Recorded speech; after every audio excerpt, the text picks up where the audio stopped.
கடவுளுடன் காலை வணக்கம்.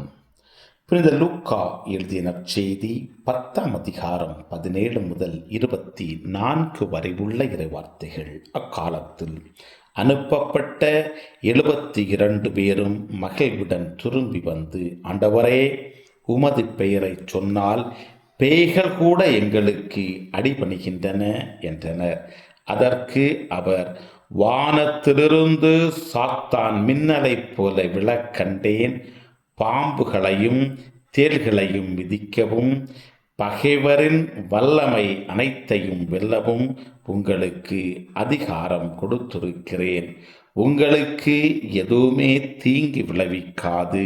ஆயினும் தீய ஆவிகள் உங்களுக்கு அடிபணிகின்றன என்பது பற்றி மகிழ வேண்டாம். மாறாக உங்கள் பெயர்கள் விண்ணகத்தில் எழுதப்பட்டிருக்கின்றன என்பது பற்றியே மகிழுங்கள் என்றார்.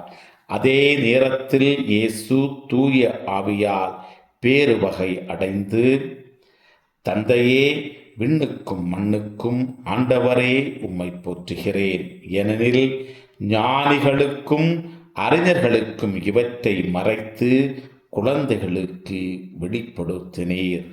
ஆம் தந்தையே, இதுவே உமது திருவுளம் என்றார். என் தந்தை எல்லாவற்றையும் என்னிடத்தில் ஒப்படைத்திருக்கிறார். தந்தையை தவிர வேறு எவரும் மகனை அறியார். தந்தை யாரென்று மகனுக்கு தெரியும். மகன் யாருக்கு வெளிப்படுத்த விரும்புகிறாரோ அவருக்கும் தெரியும். வேறு எவரும் தந்தையை அறியார் என்று கூறினார்.